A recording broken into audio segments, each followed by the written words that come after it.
Hey everybody, it's Jeff Solomon with We Like Drinking. I wanted to jump in and do a quick video for you, and it's a little bit scatterbrained, but I think if you've gotten to know my mind quite a bit on our podcast, I think eventually I'll get around to making a point here. At least I'm going to try.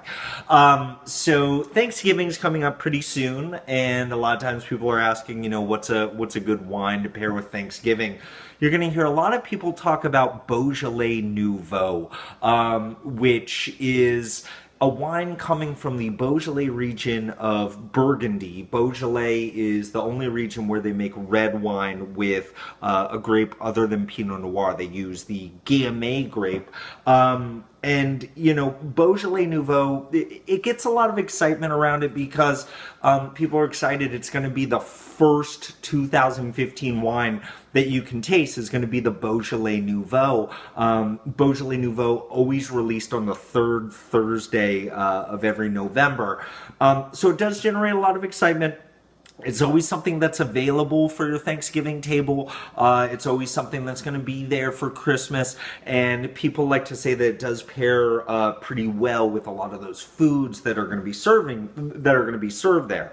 Now, what I think is kind of interesting is instead of going into Beaujolais Nouveau, which really doesn't have much, it's just like fresh grape juice with a little bit of alcohol, is if you go into a Cru Beaujolais. So this is a Beaujolais that is actually meant to be aged. Right here, I got a 2011 Domaine de Michelin. This is from the Moulin Vette region of Beaujolais. So, I mean, it's still made with those Gamay grapes, still from that Burgundy region of France. But now we've got something with a little bit more structure, and it really didn't cost that much more. A Beaujolais Nouveau is going to be right around $10. This guy right here, a Cru Beaujolais, $17, and you can find these things ranging anywhere from like 14 to 25. And so what I thought would be fun is to try this as a food pairing. Now, it's a little bit early for me to be diving into the Thanksgiving foods, but I remember a while back on the We Like Drinking podcast, our friend Martin Redmond was a guest, and he talked about how he had done a Beaujolais and sushi pairing. And so I thought, why not? Why don't I do a little Cru Beaujolais and sushi pairing? But instead of, getting the nicest, freshest, most amazing sushi, I thought I'd just pick up something at the grocery store. So let's see how these things are working out here. So first, let's just try this Moulin Vette, the Domaine des Michelins. So let's just pour that into the glass. And so this is looking quite a bit darker from your normal, your Beaujolais Nouveau. Those are usually going to be pretty bright red and pretty translucent. This one, I can barely make my fingers out on the other side. So there is a little bit of age there. It's a little bit darker, right? A little bit more dense. On the nose, I am getting these beautiful ripe berry fruits. I'm getting a little bit of blackberry. I'm getting a little bit plum, a little bit of red apple. A little bit of like a pencil shaving there as well. But still coming across as very fresh. This isn't dark and brooding. This is definitely bright and fresh, which you're probably going to be used to if you've had Beaujolais Nouveau before. And on the palate,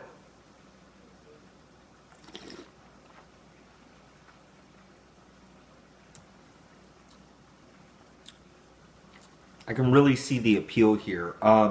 If you are a fan of Pinot Noir and you haven't tried a lot of Gamay based wines, they're going to be very similar. And what I would say is, on the palate, it's got like this, light body. It's got like this earthy appeal of a Pinot Noir, but there is this like bright pop of freshness in the background. I'm thinking like bright red strawberries and bright apples and cherries and cranberries, along with like a little, like there's a dark side to this. You know what I'm saying? It's like that person that's always like happy-go-lucky when you see them in the street, but you know, at home they're very much like a very thoughtful type of person. Like that's what I'm getting from this Cru Beaujolais right here. And so what I'd like to do is I've got two different grocery store sushis. The first one I've got is they call this the crunchy tempura sushi. This looks like it's got some fake crab and also a little tempura shrimp in that. There's a variety of sauces here, but I think I'm just going to go straight up for the purposes of this pairing. And so on the palate,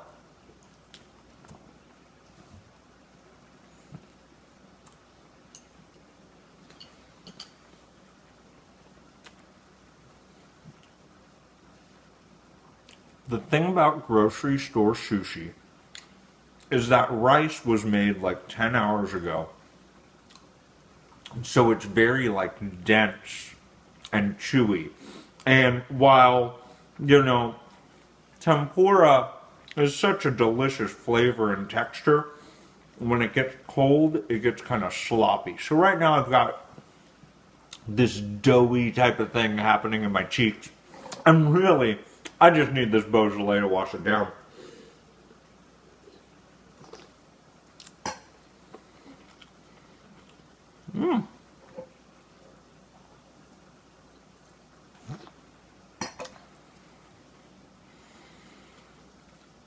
So you are getting this nice play here. You know, there's a really good acidity to this wine, and there is like some richness and some creaminess to like the rice and the crab and the tempura. And so really, the Beaujolais makes this, you know, 10-hour-old sushi right here. It livens it up a little bit. It brightens it up. It almost, you know, classes up the joint. Let me try it with this next one. I did also get, they're calling this the Spicy California Roll. Again, it looks like fake crab. They probably put a little, like, sriracha in it. So let's dive in and see what's going on.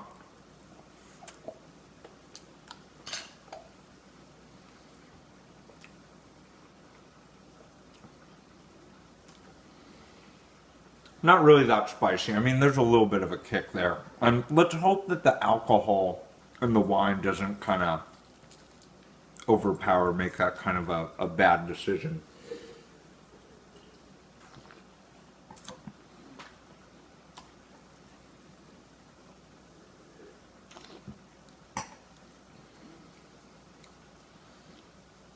You know, I really do see this working well. There is this, like I said earlier with this Beaujolais, with this Cru Beaujolais, there's this underlying earthiness that's there. There's this umami component, which is such a driving force in Japanese cuisine. I don't know if I should call this cuisine. Japanese-inspired pick up and eat grocery store cuisine. There is some umami-ness that has to be there. That is the driving point behind that type of food. And I really think that they are a nice pairing. I mean, you know, I'll tell you what, the sushi is making this Beaujolais much more appetizing, as if it wasn't already, just so I can wash that crud down. But it does kind of liven up and make that grocery store sushi just a little bit more interesting. If it can do, if this Beaujolais can work wonders with this grocery store sushi, I can see how this is definitely going to be a good thing for your Thanksgiving table, because you've got this mishmash of all these different things that you're going to be tasting at your Thanksgiving dinner. And I think this Cru Beaujolais, it's not going to be overpowering. It is going to add a nice brightness to it.